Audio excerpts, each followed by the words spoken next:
नमस्कार मैत्रिणींनो, चविष्ट भोजन या यूट्यूब चॅनलवर मी सर्वांचे स्वागत करते। आज या ठिकाणी आपण मस्त अशी न फाटणारी कढी पाहणार आहोत। खूप छान अशी ही कढी बनलेली आहे। तुम्ही बघू शकता की बघितले की मस्त असे तोंडाला पाणी सुटल्याशिवाय राहणार नाही। आता ह्या कढीची रेसिपी मी तुम्हाला शेअर करणार आहे। चला आता व्हिडिओला सुरुवात करू। सुरुवातीला आपल्याला काय करायचं आहे, घट्ट असं दही घ्यायचं आहे। तुम्ही बघू शकता की मी जे दही बनवलं आहे ते किती असं म्हणजे घट्ट बनलेलं आहे, पातळ अजिबात नाही। तुम्ही बघू शकता।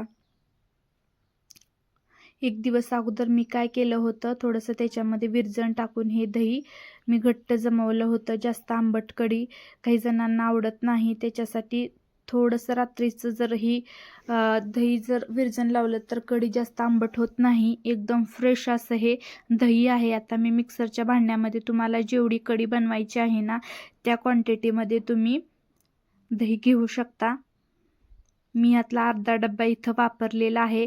साधारणतः आपली एक छोटी वरणाची वाटी आहे असं तुम्ही मेजरमेंट गृहीत धरू शकता। आता आपल्याला काय करायचं आहे, ही जे घट्ट असं जमवलेलं दही घेतलेलं आहे ना, तुम्ही बघू शकता खूप छान असं गाढ दही बनलेलं आहे। त्याच्यामध्ये आपल्याला 1-2 चमचे बेसन पीठ टाकायचं आहे। मी 2 चमचे म्हणजे एक छोटी सपाट वाटी इथं वापरलेली आहे। त्यानंतर आपल्याला मिक्सरच्या भांड्यामध्ये दही आणि बेसन पीठ फिरवून घ्यायचं आहे। हे बघा, अशा पद्धतीनं आपलं दही आणि बेसनचं पीठ मिक्स झाल्यानंतर आपलं मिश्रण बनतं। आता हे मिश्रणामध्ये आपल्याला पाणी ॲड करायचं आहे। त्यानंतर मी एक छोटं पातेलं घेतलेलं आहे आणि त्याच्यामध्ये मी हे मिश्रण टाकलेलं आहे। त्याच्यामध्ये दही आणि बेसन पीठ होतं ते मिक्सरमधून मी बारीक म्हणजे एकदा मिक्सरचं भांडं मी एकच मोडमध्ये फिरवलं होतं। जास्त वेळ नाही फिरवलं तरी चालतं। आणि नंतर राहिलेल्या मिक्सरच्या भांड्यामध्ये मी असं पाणी टाकलेलं आहे आणि हे पाणी मी या पातेल्यामध्ये टाकलेलं आहे। म्हणजे काय होतं, कढी पातळ होते, जास्त घट्ट कढी पण चव देत नाही। आणि एकदा आपल्याला चमच्याने काय करायचं आहे, दही आणि बेसन पिठाचं हे मिश्रण आहे ते फिरवून घ्यायचं आहे, म्हणजे ते एकजीव होतं।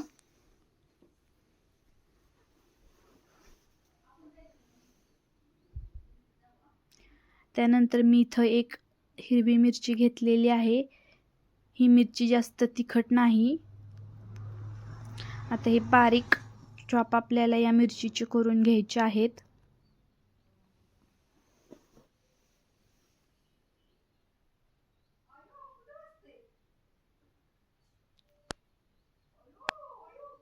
आपण या मिरचीचे बारीक असे चॉप करून घेणार आहोत।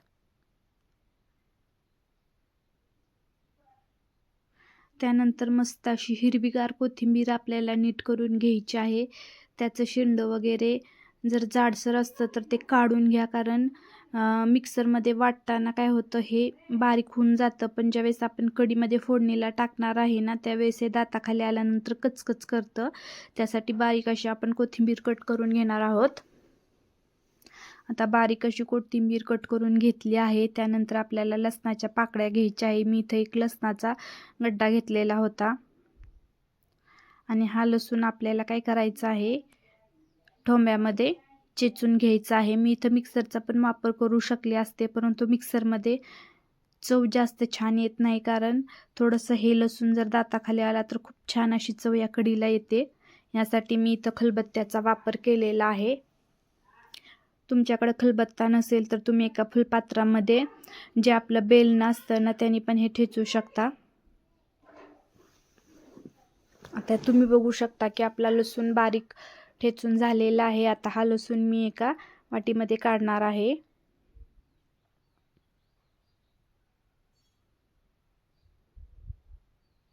आता कढीचं साहित्य सर्व रेडी झालेलं आहे। कढीपत्ता, कोथिंबीर, लसूण आणि मिरची मी घेतलेला आहे। काही जण कांदा पण टाकतात। त्यानंतर मी इथं कढई गरम करायला ठेवलेली आहे। कढई गरम झाली की आपल्याला काय करायचं आहे, 1 चमचा तेल कढईमध्ये टाकायचं आहे। आता तेल गरम होईपर्यंत आपल्याला गॅसची फ्लेम फुल ठेवायची आहे आणि तेल गरम झालं की गॅसची फ्लेम ही कमी करायची आहे. आणि सुरुवातीला आपल्याला काय करायचं आहे, थोडीशी मोहरी टाकायची आहे आणि मोहरी तडतडली की समजायचं आपलं तेल गरम झालेलं आहे. तोपर्यंत फोडणी टाकायची नाही. आता आपण थोडीशी मोहरी टाकून बघूयात की तेल गरम झालं आहे का नाही ते.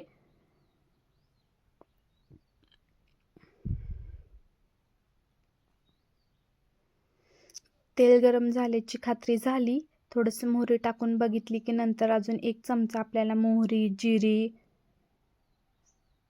त्यानंतर आपल्याला याच्यामध्ये ठेचलेला लसूण आहे तो टाकायचा आहे. आपण खलबत्त्यात ठेचला होता. त्यानंतर आपल्याला या फोडणीमध्ये हळद टाकायची आहे आणि नंतर आपल्याला त्याच्यामध्ये हिंग टाकायचं आहे. हिंग हा आपल्या आरोग्यासाठी खूप चांगला असतो, त्याचे खूप बेनिफिट्स आपल्या हेल्थसाठी आहेत. त्यानंतर मी इथं चॉप केलेली मिरची टाकली आहे, वरून कोथिंबीर टाकायची आहे आणि मस्त आपल्याला याच्यामध्ये हिरवागार असा कढीपत्ता टाकायचा आहे. कढीपत्त्याशिवाय आपल्याला कढीची फोडणी ही अपूर्णच म्हणता येईल. खूप छान अशी कढीपत्त्याने चव येते आणि कढीपत्ता हा आपल्या आरोग्यासाठी खूप हेल्दी मानला जातो. चमच्याने आपल्याला ही फोडणी आहे ती आपल्याला हलवून घ्यायची आहे. आता गॅसची फ्लेम आपली कमीच आहे. त्यानंतर आपण एका पातेल्यामध्ये जी घट्टसर दही आणि बेसन टाकून जे पातळ मिश्रण केलं होतं त्याच्यामध्ये मी ह्या चिरलेल्या कोथिंबीरपैकी थोडी कोथिंबीर टाकलेली आहे आणि आता हे जे मिश्रण आहे ते आपल्याला या कढईमध्ये टाकून घ्यायचे आहे. थोडंसं पातेल्यामध्ये खाली घट्ट दही राहतं ना, त्याच्यासाठी आपल्याला पातेलं हे हलवून घ्यायचं आहे आणि चमच्याने आपल्याला ही कढी आहे ती पूर्ण एकजीव करून घ्यायची आहे. काही वेळेस काय होतं, कढी बनवली की ती कढी फाटते आणि ही कढी फाटण्यासाठी आपल्याला मी एक इथं ट्रिक सांगणार आहे. मिक्सरमधून आपण ज्यावेळेस दही बारीक करून घेणार आहे, म्हणजे त्याचं जेव्हा ताक बनवणार आहे पातळ करून, त्याच्यावेळेस त्याच्यामध्ये आपल्याला 2 चमचे आहे ते बेसन पीठ टाकायचं आहे. काही जण काय करतात, साईडला बेसन पीठ जे आहे ना ते चमचाने गरगडतात आणि ते पाणी घट्टसर कढीमध्ये टाकतात. त्यावेळेस काय होतं, कढी व्यवस्थित अशी एकजीव होत नाही. त्यासाठी आपल्याला मिक्सरमधून दही ज्यावेळेस आपण बारीक करणार आहे त्यावेळेस आपल्याला त्याच्यामध्ये 2 चमचे बेसन पीठ टाकलं की कढीमध्ये काय होतं, कन्सिस्टन्सी जरा थिक येते आणि ते पूर्णपणे एकजीव होतं ते मिश्रण.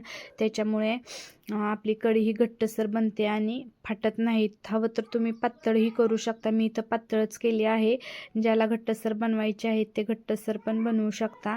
तुम्ही बघू शकता खूप छान असा याचा घमघमाट सुटलेला आहे. आता मी इथं मीठ जे आहे ते सुरुवातीला टाकलं नव्हतं. मी सुरुवातीला मीठ टाकलं असतं तर कढी फाटली असते. हे मीठ आहे ते ज्यावेळेस कढी उकळली जाते ना त्यावेळेस शेवटी आपल्याला ह्याच्यामध्ये मीठ आहे ते टाकायचं आहे. सुरुवातीला टाकलं तरी कढी फाटते. त्यासाठी ही पण खूप महत्त्वाची ट्रिक आहे की जे मीठ आहे ते मी एकदम लास्टला टाकलेलं आहे, त्याच्यामुळे ही माझी कढी फाटलेली नाही. तुम्ही बघू शकता खूप छान अशी आपली महाराष्ट्रीयन पद्धतीने बनवलेली कढी बनवून तयार आहे. तुम्ही ही कढी भातासोबत पण खाऊ शकता, नाहीतर चपाती भाकरीसोबत पण खूप छान अशी चव या कढीला येते. मी तुम्हाला एका वाटीमध्ये सर्व करून दाखवते. खूप छान अशी चव या कढीला आलेली आहे. माझी कढी अजिबात सुद्धा फाटलेली नाही. तुम्ही बघू शकता खूप छान पातळ अशी झालेली आहे. जास्त पातळही नाही आणि जास्त घट्टही नाही, अशी मी कढी बनवलेली आहे. व्हिडिओ आवडल्यास आमच्या चॅनलला लाईक, शेअर, सबस्क्राईब जरूर